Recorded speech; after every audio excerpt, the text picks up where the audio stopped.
আজকে রান্না করবো আমি মশলা পনির। দেখো কিভাবে রান্না করছি। পনিরটাকে ছোট ছোট করে কেটে নেব।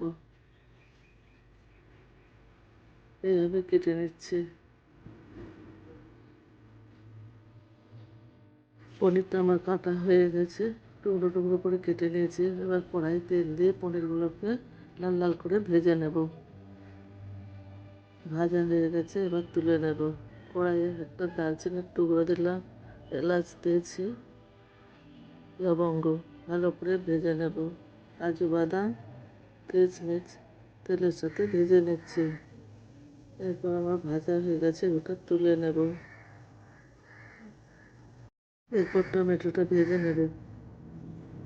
ভাজা হয়ে গেছে, আমি আদা কাঁচা লঙ্কাটা বেটে নিচ্ছি।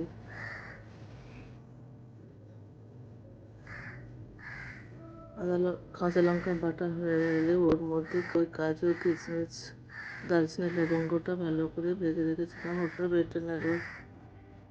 বাটা হয়ে গেছে, এবার টমেটোটাও আমি বেটে নিচ্ছি। এরপর কড়ার মধ্যে দিলাম মৌরি 1 চামচ, জিরে 1 চামচ দিয়ে তেলের মধ্যে ভালো করে ভেজে নিলাম। টমেটো বাটাটা দিয়ে দিলাম, একটু ভালো করে ভেজে নেব। এরপর আমি লঙ্কা আদা বাটাটা দিয়ে দেব। এবার হলুদ 1 চামচ, কাশ্মীরি লঙ্কার গুঁড়ো 2 চামচ, লঙ্কা আদা বাটাটা দিয়ে দিলাম। কাজু কিশমিশ যে বেটে রেখেছিলাম ওই বাটাটা দিয়ে দিলাম। জলটা সামান্য একটু দিয়ে দিচ্ছি।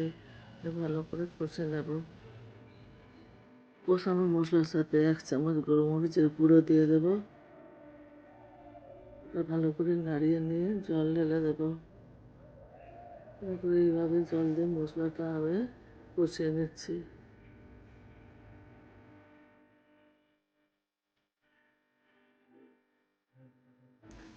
পরিমাণ মতো লবণ দেব, চিনি 1 চামচ দিয়ে দিলাম, মিষ্টি হওয়ার স্বাদটা লাগবে। দই দিয়ে দিচ্ছি 1 চামচ। ভালো করে মশলাটা ফুটে গেছে, এরপর আমি পনিরটা দিয়ে দেব। পনিরটা দিয়ে একটু নাড়াচাড়া করে নেব।